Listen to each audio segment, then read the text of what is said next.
บศาสนสุภาษิตประจำวันนี้คือนัตถิโลเกอนินทิโตผู้ไม่ถูกนินทาไม่มีในโลก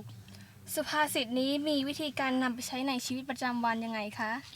ให้เราพึงระลึกอยู่ตลอดเสมอนะคะว่าไม่มีใครในโลกที่ไม่เคยถูกนินทาเพราะฉะนั้นเราถูกคนอื่นนินทาเราต้องปล่อยวางค่ะอย่าถือโทษโกรธเขาหรือนินทาเขากลับถ้าเราเป็นคนดี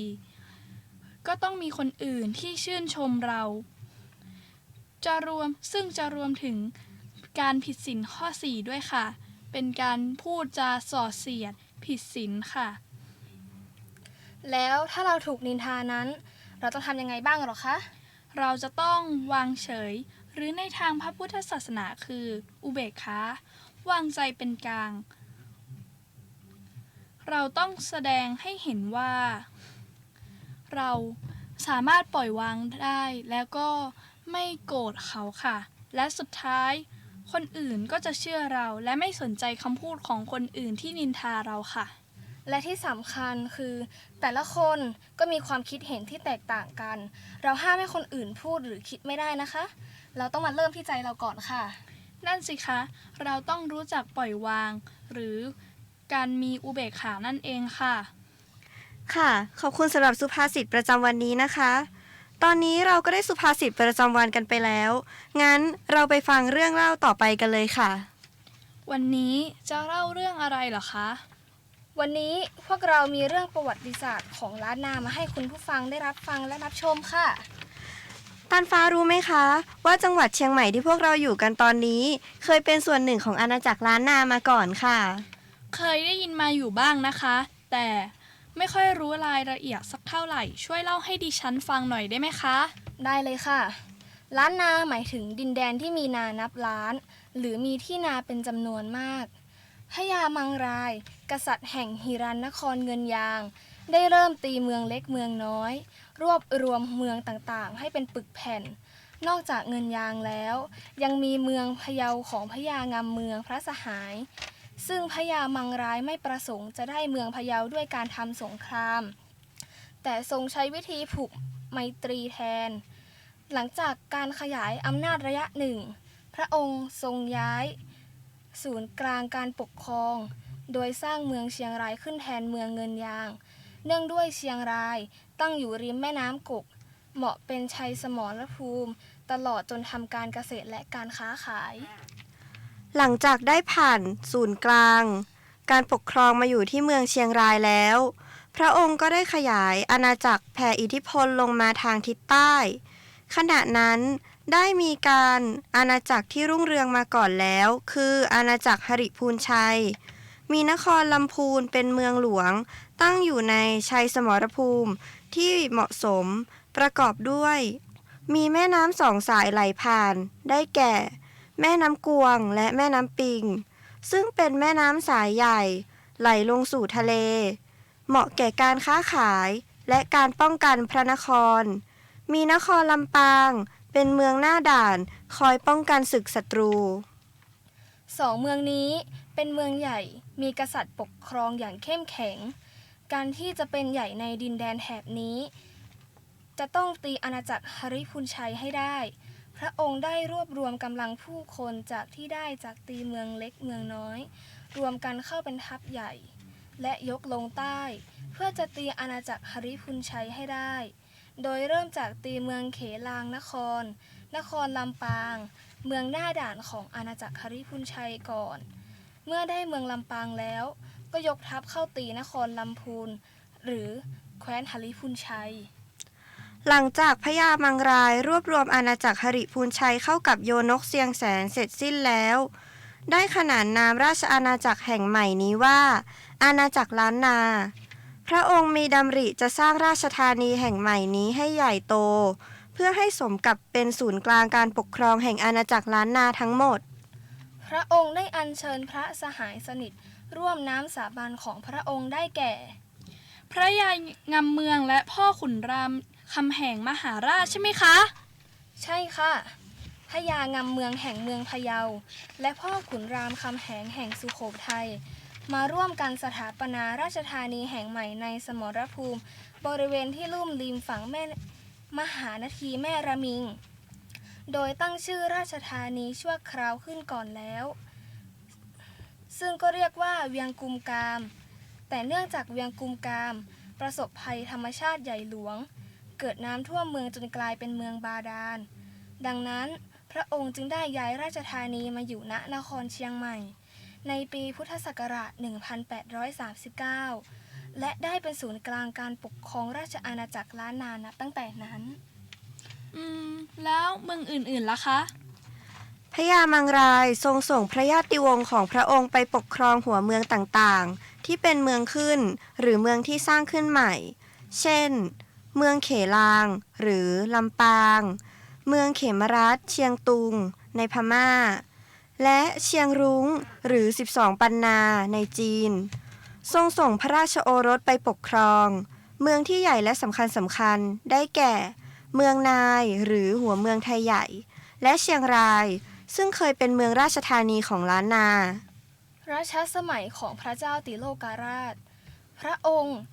ได้รับการยกย่องให้มีฐานะเป็นราชาธิราช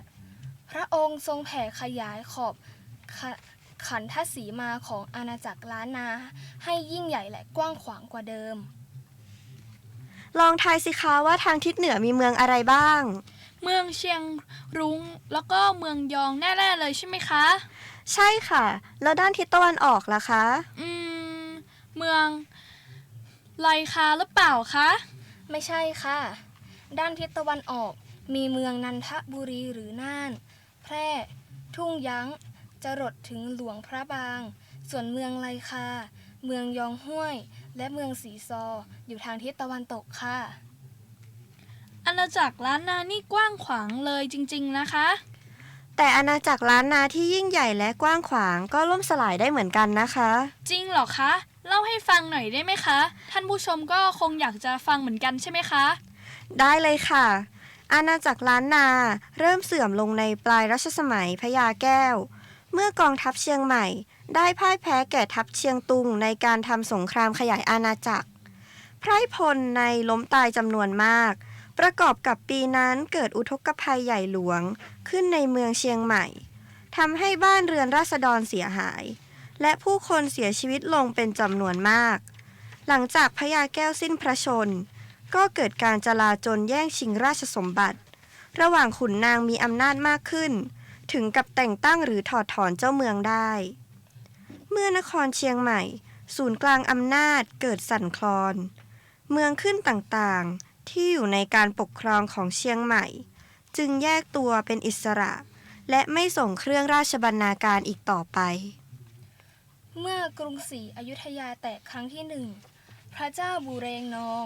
ได้ทำศึกยึดครองนครเชียงใหม่ไปเป็นประเทศราชได้สำเร็จ รวมทั้งได้เข้ายึดเมืองลูกหลวง และเมืองบริวารของเชียงใหม่ไปเป็นประเทศราชด้วย ในช่วงแรกนั้นพม่ายังไม่ได้เข้ามาปกครองเชียงใหม่โดยตรง เนื่องจากติดการศึกกับกรุงศรีอยุธยา แต่ยังคงให้พระเจ้าเมกุติ สุทธิวงศ์ได้ทำการปกครองบ้านเมืองต่อตามเดิม แต่ทางเชียงใหม่จะต้องส่งเครื่องราชบรรณาการไปให้หงสาวดี ต่อมาพระเจ้าเมกุฏทรงคิดที่จะตั้งตนเป็นอิสระ ฝ่ายพม่าจึงปลดออกและแต่งตั้ง มหาเทวีวิสุทธิ ผู้มีเชื้อราชวงศ์มังราย ซึ่งสันนิษฐานว่า อาจเป็นพระมารดาของพระเจ้าเมกุฏขึ้นเป็นเจ้าเมืองเชียงใหม่แทน เพื่อคอยดูแลความเรียบร้อยของเมืองเชียงใหม่ และเพื่อที่จะเกณฑ์พลทหารเชียงใหม่ ทางฝ่ายพม่าจึงได้ส่งเจ้านายมาปกครองแทน หลังจากนั้นได้มีการเตรียมเสบียงอาหาร เพื่อไปทำศึกสงครามกับทางกรุงศรีอยุธยา อาณาจักรล้านนาในฐานะเมืองขึ้นของพม่า มีการก่อกบฏแข่งแย่งชิงอำนาจกันอยู่ตลอดเวลา ไม่ใช่แต่เชียงใหม่อย่างเดียว และเมืองอื่นๆในล้านนาก็ด้วย จนกระทั่งราชวงศ์นยองยาน สถาปนาอาณาจักรรัตนปุระอังวะอีกครั้ง จึงหันมาปกครองเมืองเชียงใหม่โดยตรง เคยได้ยินมาว่าการสังคายนาครั้งที่ 8 เกิดขึ้นที่เชียงใหม่ด้วยนะคะ จริงเหรอคะ ช่วยเล่าให้ฟังหน่อยได้ไหมคะ ได้ค่ะ การสังคายนาพระไตรปิฎกครั้งที่ 8 เกิดขึ้นในพุทธศักราช 2020 มูลเหตุ เพราะพระธรรมทินมหาเถระผู้ปราดเปรื่องแตกฉานในพระไตรปิฎกได้พิจารณาเห็นว่าคัมภีร์พระไตรปิฎกอัฏฐกถาดีกา และอนุดีกา ซึ่งมีอยู่ในเวลานั้นมีข้อวิปลาสคลาดเคลื่อนอยู่มาก ด้วยการจำลองหรือคัดลอกกันต่อกันมา เป็นเวลาช้านาน จึงเข้าเฝ้าถวาย พระพร ขอความอุปถัมภ์จากพระเจ้าตีโลกนาถ เมื่อได้รับการอุปถัมภ์แล้ว พระธรรมทินมหาเถระก็ได้เลือกพระสงฆ์ผู้เชี่ยวชาญในพระไตรปิฎกในการประชุมการทำสังคายนา โดยการตรวจชำระพระไตรปิฎกพร้อมกับการอัฏฐกถาดีกา อนุดีกา จารึกไว้ลงในใบลาน ด้วยอักษรธรรมของล้านนา นับเป็นการสังคายนาครั้งที่ 1 ในอาณาจักรล้านนา หรือประเทศไทยในปัจจุบันค่ะ แล้วการสังคายนาครั้งนี้เกิดขึ้นที่ไหนเหรอคะ ก็เกิดขึ้นที่วัดโพธาราราม ณ เมืองนพิสิกร หรือเมืองเชียงใหม่นี่เองค่ะ โดยมีองค์พระอุปถัมภ์คือพระเจ้าตีโลกนาถค่ะ หรือพระเจ้าสิริธรรมจักรวรรดิลกราชค่ะ มีการจัดการโดยพระธรรมทินมหาเถระเป็นประธานพร้อมด้วยการกสงฆ์การสังคายนาครั้งนี้ใช้เวลาไป1 ปีจึงสำเร็จค่ะ ดีจังค่ะ ถ้าอย่างนั้นเชียงใหม่เราก็มีความสำคัญทางพระพุทธศาสนามากเลยสินะคะ ใช่ค่ะ อาณาจักรล้านนามีความเจริญรุ่งเรืองกว่าจะมาถึงในปัจจุบัน ก็เพราะมีพระพุทธศาสนาเป็นที่ยึดเหนี่ยวจิตใจของคนล้านนานั่นเองค่ะ และโรงเรียนของพวกเรานะคะ ก็ยังมีการสอนเรื่องประวัติศาสตร์ล้านนาค่ะ สอนโดยอาจารย์สมชายพุทธศาสตร์ พวกเรานะคะชอบวิชานี้กันมากๆเลยค่ะ ค่ะ ชอบมากๆจริงๆค่ะ แล้วต่อไปเราจะมาพูดเรื่องอะไรกันอีกเหรอคะ ต้องเป็นเรื่องชาดกแน่ๆเลยใช่ไหมคะ ใช่ค่ะ วันนี้เราก็จะมาเล่าเรื่องชาดกอีกเช่นเคยค่ะ แล้ววันนี้จะเล่าเรื่องชาดกเรื่องอะไรคะ วันนี้เราจะเล่าเรื่องหริตะมาตะชาดกค่ะ ดิฉันยังไม่ได้ยินเรื่องนี้เลยนะคะ ช่วยเล่าให้ฟังทีได้ไหมคะ ได้ค่ะ ณ แคว้นโกศล พระเจ้ามหาโกศล ได้พระราชทานพระธิดา ผู้มีสิริโฉมงดงาม ให้กับพระเจ้าพิมพิสาร อีกทั้งยังได้ประทานหมู่บ้านกาสี เป็นค่าทรงสนานแก่พระราชธิดาด้วย ทั้งสองพระองค์ได้ครองรักกันอย่างมีความสุข ต่อมาพระเทวีก็ได้ให้กำเนิดพระราชโอรส ราษฎรต่างปลื้มปิติกันทั่วหน้า ทารกน้อย ผู้นี้เมื่อเติบใหญ่เป็นที่รู้จักกันในนาม พระเจ้าอาชาติศัตรู และแล้วเหตุการณ์ที่ไม่คาดถึงก็เกิดขึ้น เมื่อพระเจ้าอาชาติศัตรูกระทำการปรงพระชนพระบิดาของตนเอง ไม่นานนัก พระเทวีก็สิ้นพระชนม์เพราะความรักคิดถึงต่อพระเจ้าพิมพิสาร พระเจ้าอาชาติศัตรูเมื่อพระชนนีสิ้นพระนมไปแล้ว ก็ทรงครองบ้านครองเมืองอยู่ตามเดิม พระเจ้าโกศลบุตรของพระเจ้ามหาโกศลซึ่งมีศักดิ์เป็นน้าของพระเจ้าอาชาติศัตรูก็ทรงโกรธแค้น ถึงแม้จะเป็นสายเลือดเดียวกันนะคะ ก็ทำให้เกิดเป็นสาเหตุที่พระเจ้าโกศลและพระเจ้าอาชาติศัตรูเปิดศึกสงคราม แม้จะเป็นสายเลือดเดียวกัน สงครามระหว่างพระเจ้าโกศลและพระเจ้าอาชาติศัตรูเนิ่นนานนักผัดกันแพ้ผัดกันชนะสับเปลี่ยนกันอย่างนี้ไม่รู้จักหมดสิ้นคราวใดที่พระเจ้าอาชาติศัตรูก็ทรงชนะก็ทรงมีความสุขปักธงชัยบนรถเข้าสู่พระนครด้วยยศยิ่งใหญ่แต่ถ้าคราวใดปราชัยก็ทรงโศกเศร้าและเสด็จสู่พระนครโดยไม่มีใครทราบเลยเรื่องของพระเจ้าอาชาติศัตรูนั้นก็ได้มาเป็นหัวข้อสนทนาของชาวบ้านในเมืองตลอดจนภิกษุสงฆ์ค่ะดูก่อนอาวุโสทั้งหลายพระเจ้าอาชาติศัตรูทรงชนะพระเจ้านะแล้วดีพระทัยครั้นทรงปราชัยก็ทรงโทมนัสนั่นน่ะสิเป็นอย่างนี้เรื่อยไปไม่รู้จักจบสิ้นกันสักทีครั้งนั้นองค์พระศาสดาเมื่อได้ยินหัวข้อที่เหล่าภิกษุสนทนาก็ได้ตรัสว่าดูก่อนภิกษุทั้งหลายไม่ใช่แต่บัดนี้เท่านั้นแม้การก่อนพระเจ้าอาชาติศัตรูนั้นก็ทรงชนะแล้วก็ดีพระทัยทรงปราชัยก็ทรงโทมนัสเหมือนกันแล้วพระองค์ก็ได้ทรงตรัสเล่าหริตะมาตะชาดกดังนี้ณแม่น้ำท้ายป่าใหญ่แห่งหนึ่งครั้งเมื่อธรรมชาติยังอุดมสมบูรณ์ทั้งสัตว์ป่าและชาวบ้านต่างใช้ชีวิตพึ่งพิงอยู่กับธรรมชาติสมัยนั้นชาวบ้านลักลอบจับปลาในแม่น้ำเพื่อเป็นอาหารประทังชีวิตพี่จ๊ะวันนี้เราวางรอบไว้กี่ที่ดีจ๊ะพี่ว่าจะวางไว้สัก 2-3 ที่ก็พอจ้ะเอาไว้กินแค่เย็นนี้ก็พอดีเดี๋ยวตอนเช้าเราก็กินน้ำพริกผักจิ้มเอาก็ได้เวลาผ่านไปรอบที่ชาวบ้านมาวางไว้ก็มีปลาติดอยู่เป็นจำนวนมากงูตัวหนึ่งเลื้อยเข้ามาผ่านมาเห็นปลาติดรอบอยู่ก็จึงคิดแผนการร้ายหวังที่จะล่อไปกินปลานั้นลาบปากแล้วไหมล่ะอยู่ๆก็มีปลามาติดตั้งเยอะแยะม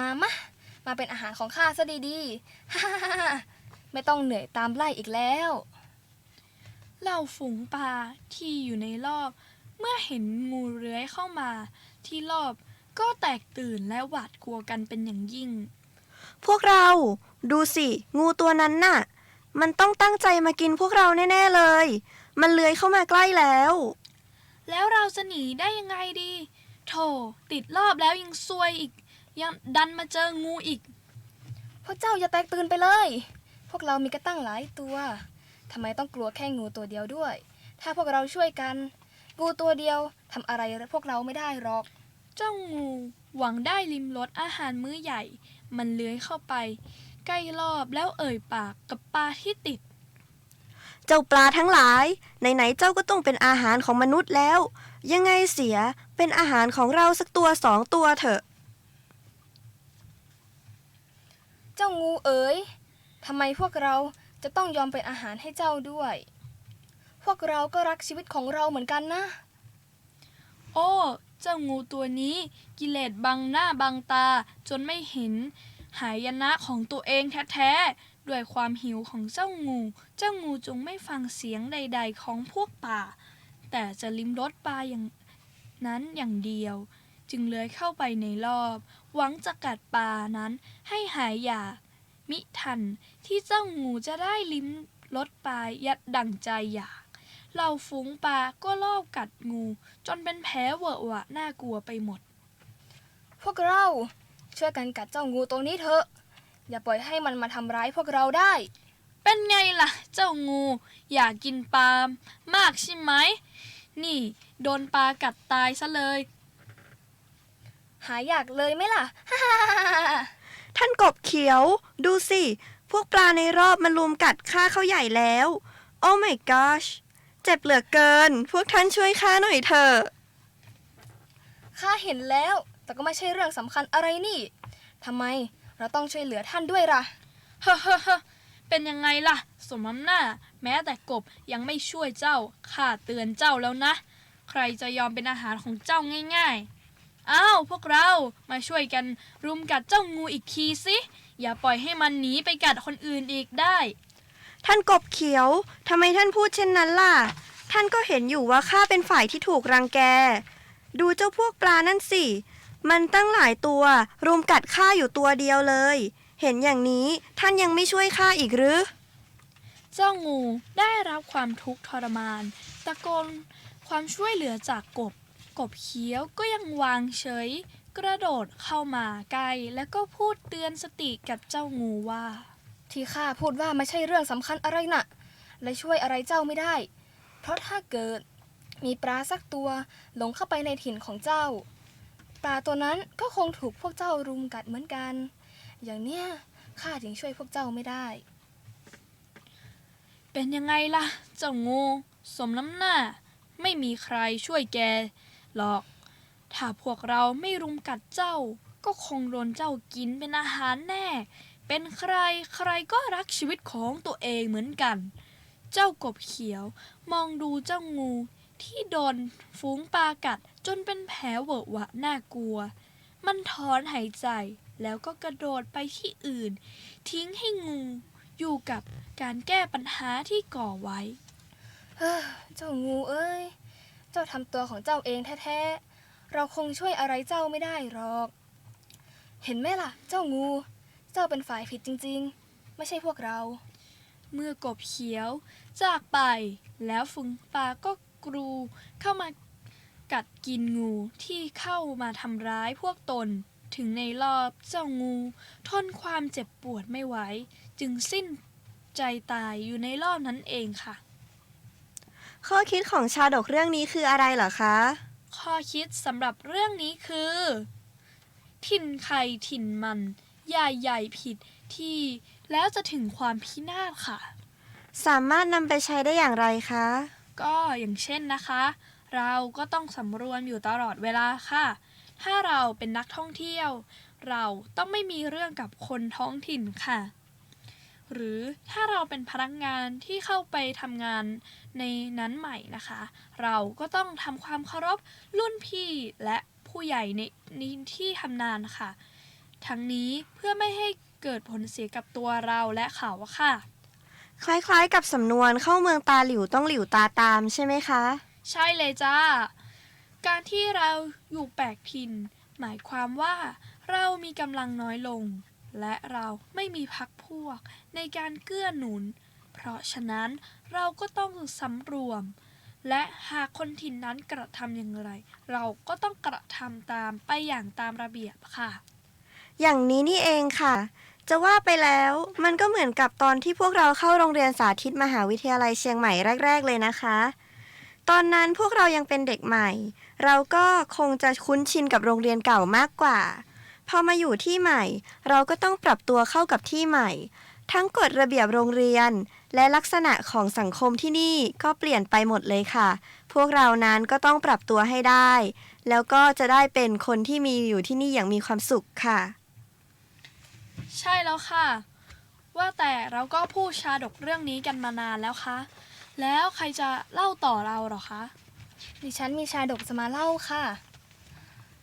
เรื่องนี้มีชื่อว่ามหาโมระชาดกความว่าครั้นเมื่อพระพุทธศาสนาได้แผ่ขยายออกไปกว้างใหญ่ไพศาลประชาชนล้วนหลั่งไหลให้พระธรรมเป็นเครื่องยึดเหนี่ยวชีวิตบ้างก็ใช้เป็นเครื่องยึดเหนี่ยวจิตใจให้ทำดีครั้งนั้นได้มีหนุ่มรูปงามที่ตั้งใจจะละจากกิเลสทั้งปวงออกบวชมุ่งปฏิบัติธรรมเพื่อตรัสรู้แจ้งแห่งธรรมการงานใดที่เป็นกิจของสงฆ์ภิกษุหนุ่มนี้ปฏิบัติได้ดีไม่มีขาดว่างจากกิจครั้งนั้นได้มีหญิงรูปงามนางหนึ่งได้เข้ามาฟังธรรมกับผู้เป็นบิดามารดาหญิงงามนางนั้นเมื่อได้ฟังภิกษุหนุ่มเทศนาธรรมก็รู้สึกอิ่มเอมใจนับจากครั้งนั้นเป็นต้นมาเธอมักจะนิมนต์ให้ภิกษุหนุ่มนั้นมาที่บ้านเสมอแม่คะพ่อคะตั้งแต่ที่ลูกได้ฟังธรรมจากภิกษุหนุ่มรูปนั้นลูกก็มีความสุขมากเลยค่ะท่านภิกษุ ท่านนั้นท่านเทศนาได้เก่งมากๆเลยค่ะ แม้ทำที่เป็นเรื่องยากก็เทศนาให้เป็นเรื่องง่ายวันหลังเรานิมนต์มาที่บ้านของเราอีกดีไหมคะ ได้สิจ้าลูก นิมนต์มาทุกเดือนเลยดีไหม พ่อก็ชอบฟังเทศนาธรรมเหมือนกัน บ่อยครั้งเข้ากิเลสก็เข้าครอบงำจิตใจ ทุกวันภิกษุหนุ่มก็จะนั่งนับวันเวลาที่จะได้ไปเทศนาธรรมในบ้านหญิงสาวนางนั้นอีก เมื่อไหรจะถึงวันนะที่เราจะได้ไปเทศนาให้น้องนางฟังอีก ความคิดถึงมันกัดกินใจช่างทรมานเหลือเกิน เมื่อถึงวันที่พ่อของหญิงสาวมานิมนต์ภิกษุหนุ่มไปแสดงธรรมที่บ้านภิกษุหนุ่มได้พูดคุยกับหญิงสาวที่เฝ้าคิดถึงก็มีความสุขจากทางโลกเกาะกินใจจนทำให้ภิกษุหนุ่มลืมความตั้งใจที่จะแสวงหาความสุขทางธรรมความสุขจากการได้ใกล้ชิดหญิงสาวที่รักทำให้ภิกษุหนุ่มตัดสินใจลาสิกขาบทองค์พระสัมมาสัมพุทธเจ้าเมื่อรู้ก็ทรงห้ามไว้ ดูก่อนพิสุความกำนัดด้วยความสามารถชื่นใจนี้ฉไหนจะไม่ให้บุคคลอย่างเธอวุ่นวายได้เล่า มีอย่างหรือลมที่จะพลิกภูเขาสิเนรุได้ จะไม่ทำให้ใบไม้เก่าๆก็จัดกระเจิงไปในปาง ก่อนนั้นน่ะ แม้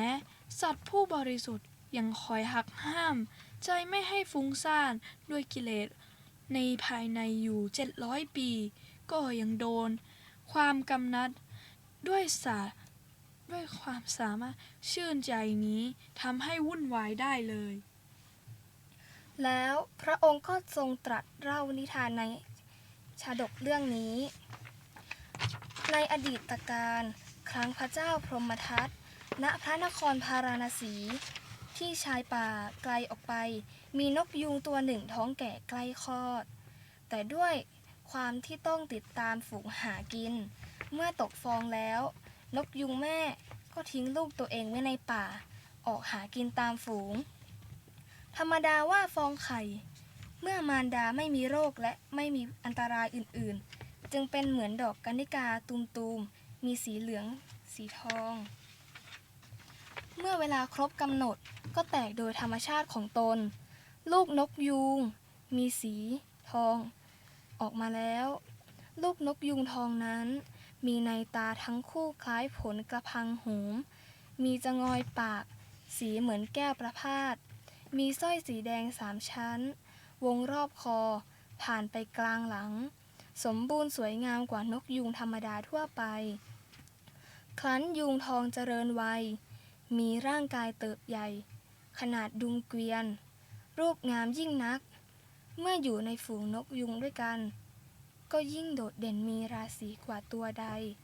ฝูงนกยูงเขียวๆทั้งหมดมาประชุมรวมกันแล้วยกให้นกยูงทองเป็นเจ้านายพากันแวดล้อมเป็นบริวารวันหนึ่งนกยูงทองดื่มน้ำในประพังน้ำเห็นรูปสมบัติของตนก็รู้ถึงอันตรายที่จะตามมาเรามีรูปล้ำเลิศกว่านกยูงทั้งหมดถ้าเราจักอยู่ในแดนมนุษย์กับฝูงนกยูงเหล่านี้อันตรายคงบังเกิดแก่เราเป็นแน่แท้เราต้องไปป่าหิมพานต์อาศัยอยู่ณที่อันสำราญเพียงลำพังแต่ผู้เดียวถึงจะดีกลางดึกในคืนนั้นเองเมื่อนกยูงเขียวตัวอื่นหลับกันหมดแล้วนกยูงทองก็แอบบินหนีออกไปจากกลุ่มมุ่งหน้าสู่ทิวเขาไกลออกไปนกยูงทองโผล่ขึ้นบินเข้าป่าหิมพานต์ผ่านทิวเขาไป3 ทิวถึงทิวที่4มีต้นไทรใหญ่เกิดบนภูเขาลูกหนึ่งตรงกลางภูเขาก็มีถ้ำไว้สำหรับหลบอาศัยหลบภัยได้ตรงนี้แหละเหมาะที่จะเป็นที่อยู่ใหม่ของเราถ้ำนี้น่าอยู่ปลอดภัยด้วยผู้ที่อยู่ข้างล่างไม่อาจขึ้นไปได้ผู้ที่อยู่ข้างบนนั้นก็ไม่อาจจะลงมาได้เช่นกันครั้นรุ่งขึ้นก็ลุกออกจากถ้ำที่ยอดเขาหันหน้าไปทางทิศตะวันออกเห็นพระอาทิตย์กำลังขึ้นก็สวดปาริตเพื่อขอความคุ้มครอง ป้องกันตนในเวลากลางวันแล้วล่อนลง ณที่หากินเที่ยวหากิน ครั้นถึงตอนเย็น นกยูงทองก็บินมาเกาะที่ยอดเขา บ่ายหน้าทางทิศตะวันตก เพ่งดูพระอาทิตย์ที่ยิ่งใหญ่ส่องแสงสุกสกาวพระปริตรสวดพระปริตรเพื่อขอความคุ้มครองป้องกันตนในเวลากลางคืน นกยูงทองปฏิบัติอย่างนี้เป็นประจำทุกวัน ครั้นณวันหนึ่ง นายพรานผู้หนึ่งท่องเที่ยวไปในราวป่า เห็นพญายูงทองนั้นอยู่เหนือยอดเขา โอ้โห นกยุงทองตัวนี้ช่างสง่างามนัก หากเราจับแล้วนำไปถวายพระราชา คงจะได้ทรัพย์ก้อนโตเลยละ นายพรานดักซุ่มวางไว้ เพื่อจะจับนกยูงทองหลายต่อหลายครั้ง แต่ก็ไม่มีครั้งไหนที่สามารถจับได้ นายพรานอุตส่าห์ดักจับนกยูงทองด้วยวิธีการต่างๆจนร่างกายผ่ายผอมทรุดโทรมวันหนึ่ง เมื่อเขารู้ตัวว่าจะตาย จึงเรียกลูกมาและสั่งเสียไว้ ลูกเอ้ย ที่ป่าบนยอดเขาน่ะ มีนกยูงทองสง่างามตัวหนึ่ง หากพระราชาทรงตรัสถามเจ้า จงทูลให้ทราบว่า พ่อคงไม่สามารถจับนกยูงทองตัวนั้นได้อีกแล้ว แล้วสิ่งที่นายพรานได้พูดไว้ก็เป็นความจริง วันหนึ่ง พระอัครมเหสีของพระเจ้าพาราณสี ทรงพระนามว่าเขมา ทรงฝันในเวลาใกล้รุ่ง ว่านกยูงมีสีเสมือนสีทองกำลังแสดงธรรม พระนางส่งให้สาธุการสดับธรรม นกยูงครั้นแสดงธรรมเสร็จก็ลุกขึ้นบินไป ขณะที่กำลังตรัสอยู่ และก็ตื่นเสีย ฝันอะไรน่ะ ราวกับเป็นเรื่องจริง จะทำไงยังดีนะ เราถึงจะได้ฟังธรรมจากเจ้านกยุงทองตัวนั้นอีกได้ จริงๆธรรมที่ได้ฟังนั้นช่างไพเราะนักขับกล่อมใจให้มีความสุขได้ พระราชาจะได้เชื่อถือในสิ่งที่เราฝันหรือเปล่านะ พระมเหสีหลังจากตื่นจากบรรทมก็ครุ่นคิดถึงทางที่จะได้ครอบครองนกยูงทองตัวนั้น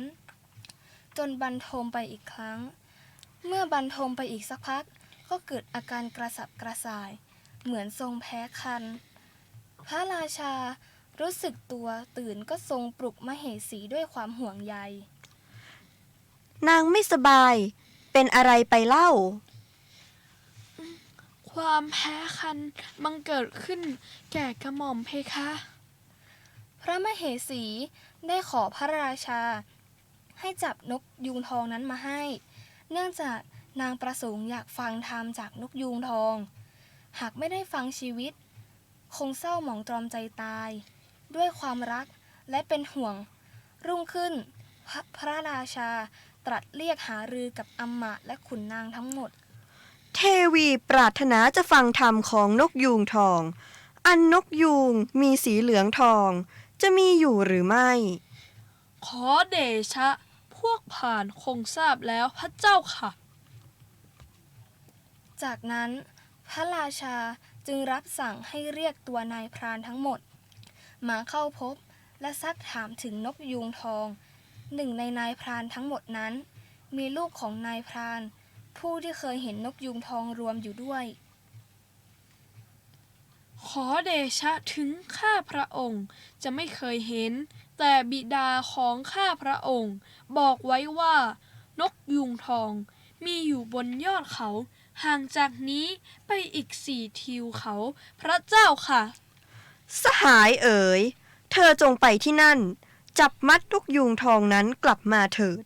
เราจะประทานทรัพย์ให้เป็นอันมาก เมื่อได้รับคำสั่งจากพระราชา ลูกนายพรานนั้น หลังจากมอบทรัพย์ที่ได้จากพระราชาให้ลูกเมียแล้ว ก็รีบเดินทางไปในป่า ดังคำที่พ่อของเขาเคยสั่งเสียไว้ ไกลเหลือเกิน เดินทางมาตั้งหลายวันแล้วกว่าจะมาถึง ทีนี้ล่ะ เจ้านกยุงทองเอ้ย เราจะต้องจับ เจ้าไปถวายแด่พระราชาให้จงได้ ลูกนายพรานดักซุ่มตรงยอดเขาได้ไม่นาน เขาก็พบนกยูงทอง พรานร้ายทำบ่วงดักรอ นกยูงทองให้มาติดกับอยู่นาน จากวันเป็นเดือน จากเดือนเป็นปี จนในที่สุดก็ตายไป ทางฝั่งพระเทวี เมื่อไม่ได้นกยูงทองดังปรารถนา ก็สิ้นพระชนม์ไป เป็นเหตุให้พระราชาทรงโกรธแค้นมาก เพราะนกยุงทองตัวนั้นแท้ๆทำให้เมียสุดที่รักของเราต้องตายไป คอยดูเถอะ เราจะไม่ให้เจ้ามีชีวิตอยู่อย่างสบายหรอก จากนี้ไปเจ้าจะต้องโดนตามล่า ทุกคนต้องตามล่าเจ้านกยุงทองนั้น ให้จงได้ พระราชาทรงมีอำนาจพระหฤทัยเป็นไปในอำนาจแห่งเวรทรงให้จารึกในแผ่นทองว่าที่ทิวเขาที่ 4ในป่าหิมพานต์มีนกยูงทองอาศัยอยู่ บุคคลได้กินเนื้อของนกยูงทองแล้วนั้นจะไม่แก่ไม่ตาย และบรรจุหนังสือนั้นไว้ในหีบไม่ไม้แก่นจนพระองค์สวรรคตไป ครั้นกษัตริย์พระองค์ใหม่ได้เป็นพระราชา เมื่อได้ทอดพระเนตรเห็นอักษรในแผ่นทองก็เกิดกิเลสอยากเป็นอมตะ ไม่เจ็บไม่แก่ไม่ตาย อย่างที่พระราชาองค์เก่าได้เขียนไว้ ทหาร เจ้าจงส่งพรานป่าฝีมือดีไป ล่าเอานกยุงทองนั้นมาให้ได้ เราจะต้องกินเนื้อนกยุงทองตัวนั้น จากนี้ไปเราจะไม่แก่ไม่ตาย อยู่คงกระพัน แต่แล้วเหตุการณ์ก็เกิดเหมือนเดิม นายพรานที่ทหารส่งไปซุ่มดัก จนแล้วจนรอดก็ไม่สามารถจับนกยูงทองได้ จนนายพรานผู้นั้นได้เสียชีวิตไป เหตุการณ์นี้เกิดขึ้นวนเวียนไปจนล่วงถึง6รัชกาล ลูกนายพรานทั้ง6คนได้เสียชีวิตในป่าหิมพานต์นั้นเอง จนมาถึงรัชกาลที่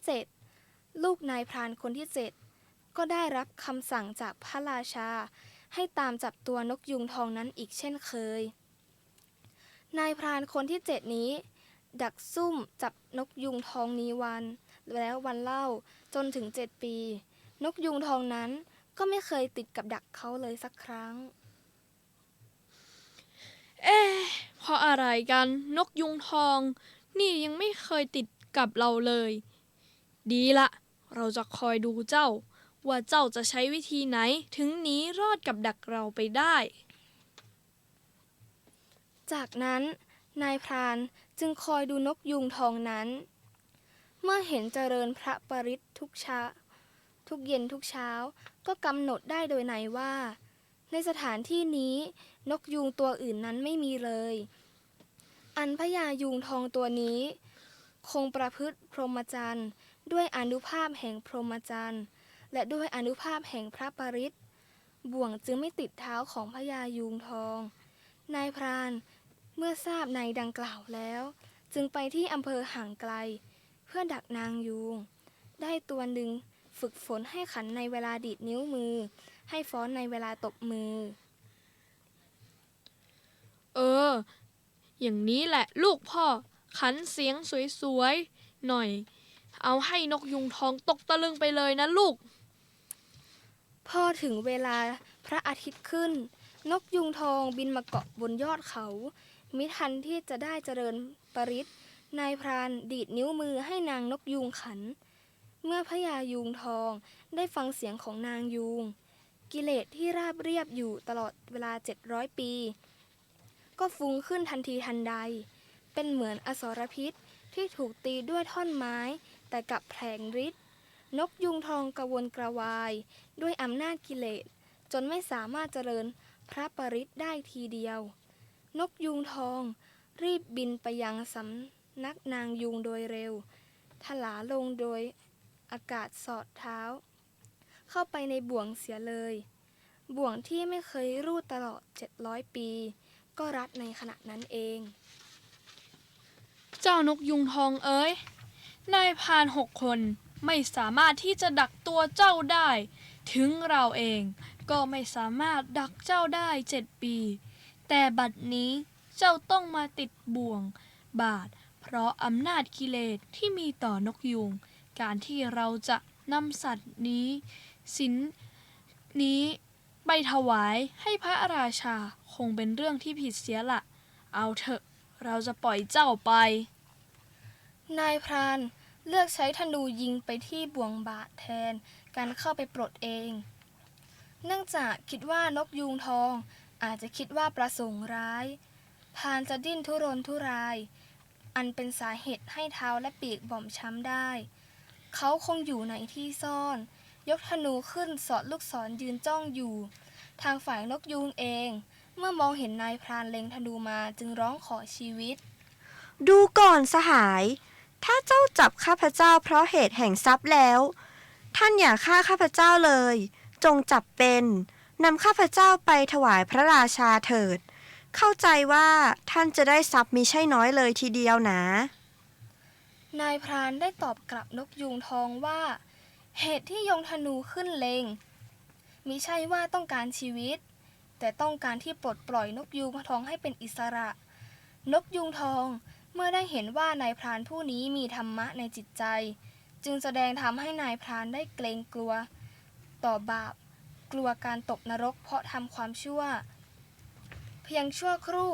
จากนายพรานที่คิดปองร้ายเอาชีวิตสัตว์ก็บรรลุธรรมนายพรานได้ขอร้องให้นกยูงทองช่วยปลดปล่อยสัตว์อื่นๆที่ได้ถูกเขาจองจำไว้ให้ได้เป็นอิสระปัจเจกโพธิญาณที่ท่านทำลายกิเลสเสียแล้วบรรลุด้วยโพธิมรรคใดโปรดปรารภด้วยโพธิมรรคนั่นกระทำสัจจกิริยาเถิดธรรมดาสัตว์อันต้องจองจำในชมพูทวีปทั้งสิ้นก็จักไม่มีท่านดำรงอยู่ในฐานะที่โพธิสัตว์ดังกล่าวเกิดขึ้นเมื่อจะทำสัจจกิริยา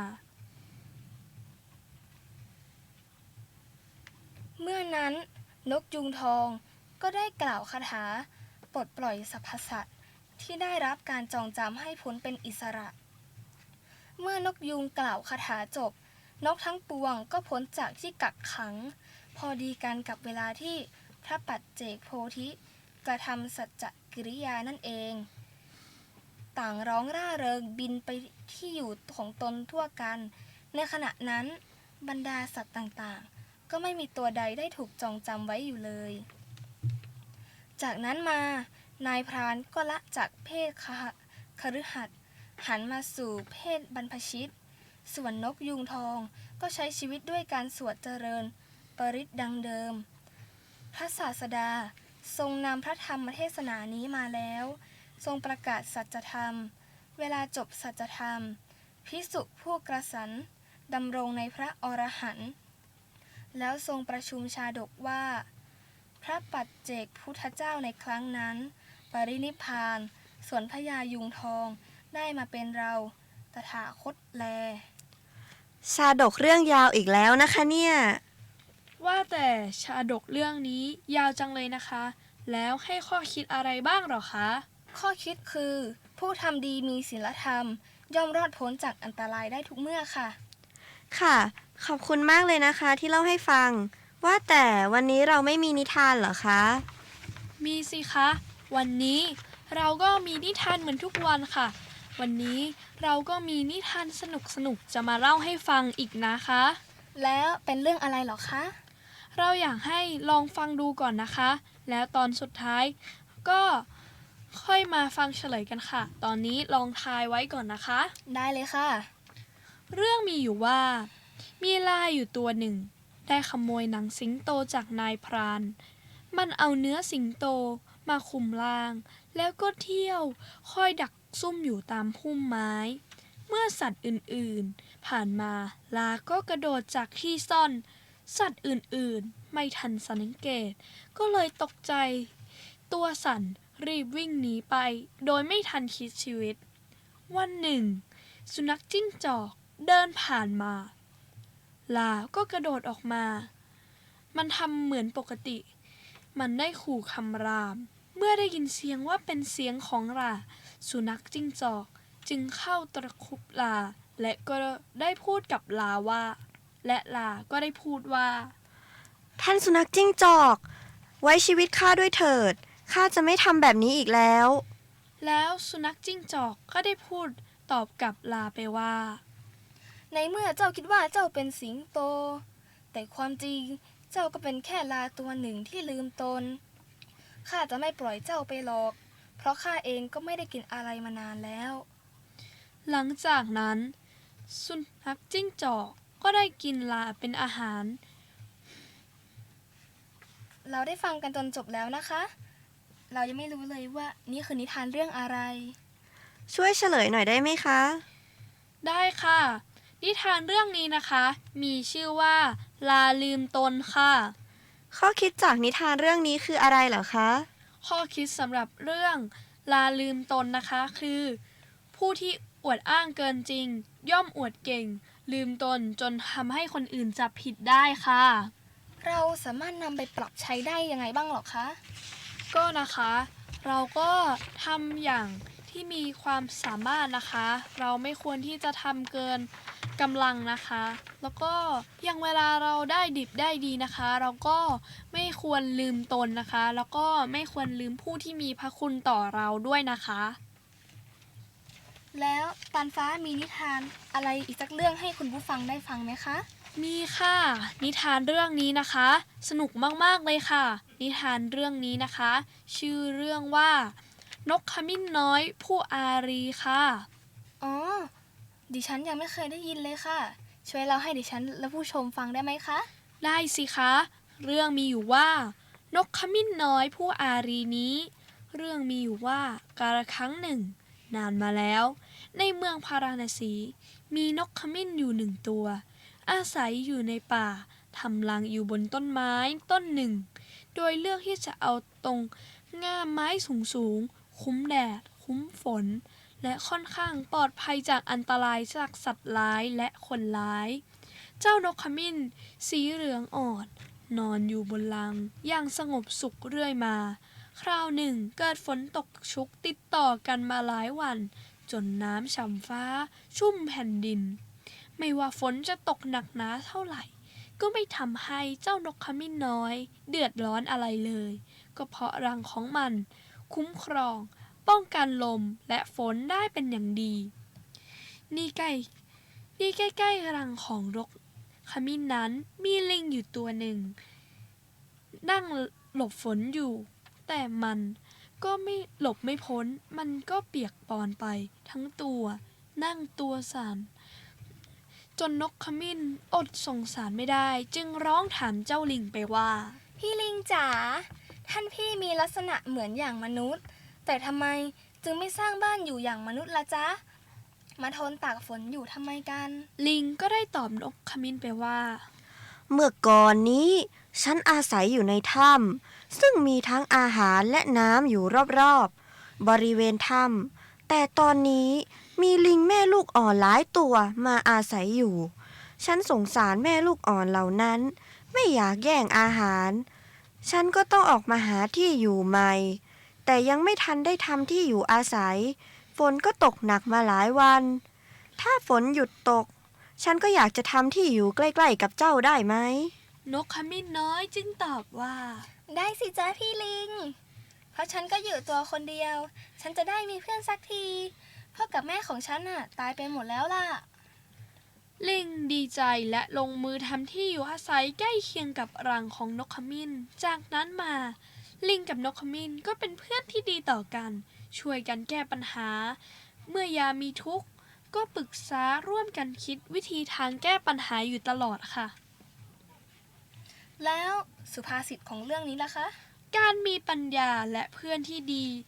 สามารถแก้ไขปัญหาหรือทุกข์ที่เกิดขึ้นได้ค่ะ แล้วพวกเราเนี่ยถือเป็นเพื่อนที่ดีไหมคะ ก็ถือเป็นเพื่อนที่ดีค่ะ ก็สามารถปรึกษาแล้วก็พึ่งพาได้อยู่ตลอดเลยนะคะ แล้วก็ไม่ทิ้งเพื่อนด้วยค่ะ งั้นช่วยสรุปเรื่องทั้งหมดที่เราได้ฟังกันในวันนี้ได้ไหมคะ ค่ะสำหรับเรื่อง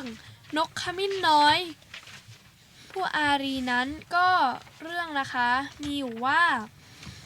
นกขมิ้นน้อยนะคะก็อยู่บนต้นไม้นะคะ แล้วก็มีรังนะคะ ซึ่งรังของมันนะคะก็สามารถป้องกันลมแล้วก็ป้องกันฝนได้ดี แล้วก็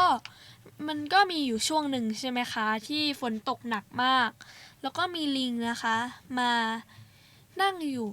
ใต้ต้นไม้ใช่ไหมคะ แล้วก็นกขมิ้นก็ถามลิงว่าทำไมต้องมาอยู่ตรงนี้ใช่ไหมคะ ลิงก็ตอบว่าความจริงลิงก็มีที่อยู่อาศัยอยู่แล้วนะคะ แต่ว่าถ้ำนะคะก็มีแม่ลูกลิงอ่อนนะคะ ลิงนะคะก็ไม่อยากแย่งอาหาร ก็เลยคิดว่าจะมาสร้างที่อยู่ใหม่เองค่ะ แล้วก็จากสร้างที่อยู่ใกล้ๆใช่ไหมคะ นกขมิ้นก็อนุญาตค่ะ แล้วก็เป็นเพื่อนกันมาตั้งแต่นั้นเลยค่ะ แล้วว่าแต่วันนี้เราพูดกันไปกี่เรื่องแล้วนะคะ เราได้เล่าเรื่องของอาณาจักรล้านนาในตอนแรกค่ะ แล้วเราก็ได้เล่าชาดก2 เรื่อง กับนิทานอีก2 เรื่องค่ะ ช่วยสรุปข้อคิดให้ฟังได้ไหมคะ เดี๋ยวดิฉันสรุปให้เองค่ะสำหรับเรื่องมหิตะมาตะชาดกนะคะ ข้อคิดคืออย่าใหญ่ผิดที่แล้วเกิดความพินาศคือพวกเราพึงสำรวมและอย่าก้าวร้าวค่ะสำหรับเรื่องมหาโมระชาดกคือผู้ทำดีมีศีลธรรมย่อมรอดพ้นจากอันตรายได้ทุกเมื่อ คือเราต้องหมั่นทำความดีและถือศีลเราจะได้ปลอดภัยจากสิ่งร้ายทั้งปวงค่ะสำหรับนิทานลาลืมตนจิ๊กซอว์พอจะรู้ข้อคิดบ้างหรือเปล่าคะ ข้อคิดของเรื่องนี้นะคะก็คือ ผู้ที่อวดอ้างเกินจริง ย่อมอวดเก่ง ลืมตนจนคนอื่นจับผิดได้ค่ะ นาพอจะยกตัวอย่างได้ไหมคะ สำหรับเรื่องอะไรหรอ เธอถามแบบนี้นานาคงจะบอกไม่ได้หรอก ก็สำหรับข้อคิดข้างต้นที่เกี่ยวกับผู้เอิดอ้างจนลืมตนไงล่ะคะ ก็เราก็ไม่ได้คนอวดเก่งนะคะ ถ้าสมมุติว่าเราเก่งในการเล่นกีฬา เราก็ไม่ควรไปอวดกับเพื่อนที่เก่งการเรียนว่า เนี่ยเราเล่นกีฬาได้เก่งกว่า เพราะเขาอาจจะไม่ได้ทำสิ่งที่เราถนัดได้อะค่ะ อ๋อ อย่างนี้นี่เอง สำหรับนิทานเรื่องนกขมิ้นน้อยผู้อารีนะคะ ข้อคิดคือ การมีปัญญาและเพื่อนที่ดีสามารถแก้ไขปัญหาได้ หรือทุกข์ที่เกิดขึ้น สอนว่าการคบเพื่อนที่ดีก็จะช่วยแก้ปัญหาต่างๆ ได้ดีค่ะ ค่ะ การคบเพื่อนที่ดีเนี่ย เราจะต้องเลือกเพื่อนใช่ไหมล่ะคะ ทุกคนมีวิธีอย่างไรเพื่อเลือกเพื่อนที่ดีคะ ก็ต้องหาเพื่อนที่ เรารู้สึกว่าเราคุยกับเขาและเราเพลินกับเขาไปด้วยไม่รู้สึกอึดอัดใจค่ะ ก็ต้องแบบคุยแล้วก็สบายใจด้วยนะคะ ถ้าสมมุติเราอึดอัดหรือไม่ค่อยหรือคุยกันไม่ค่อยรู้เรื่องเราก็ควรปรับนิสัยให้เข้าหากันให้ได้นะคะ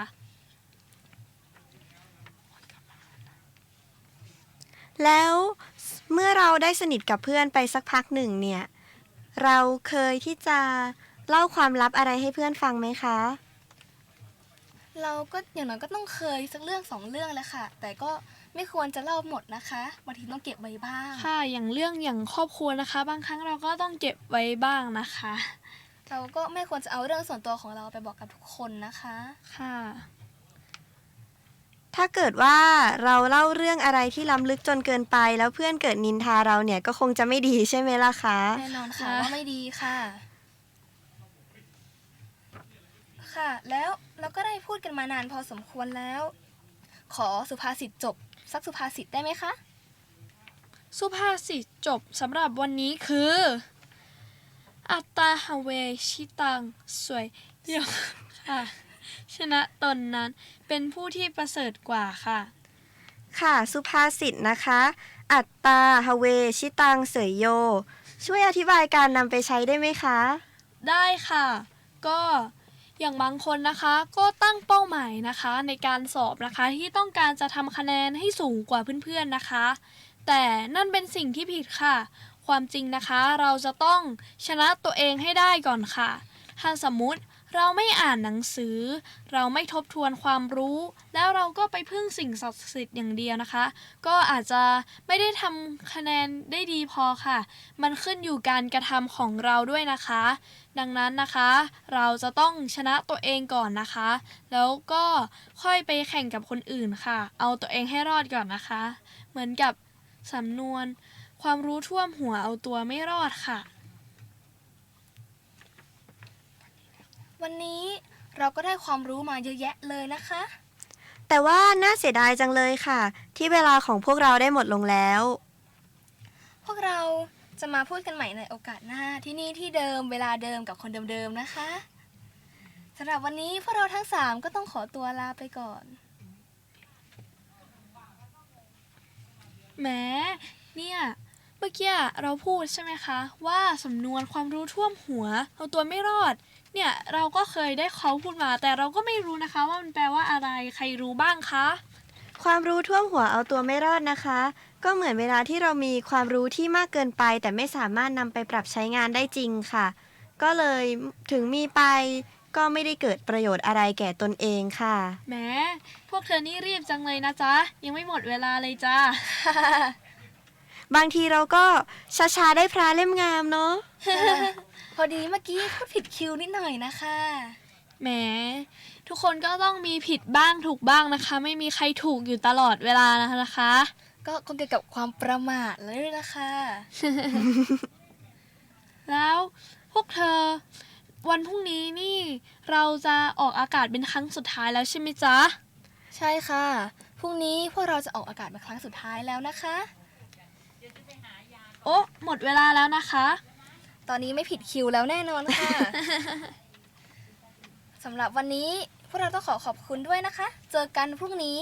ที่นี่ที่เดิมคนเดิมๆนะคะ เทปสุดท้ายแล้วนะคะ ทุกคนอย่าลืมมาฟังกันนะคะ มาฟังกันเยอะๆนะคะ สำหรับวันนี้พวกเราทั้ง3ก็ต้องขอตัวลาไปก่อน สวัสดีค่ะ ค่ะ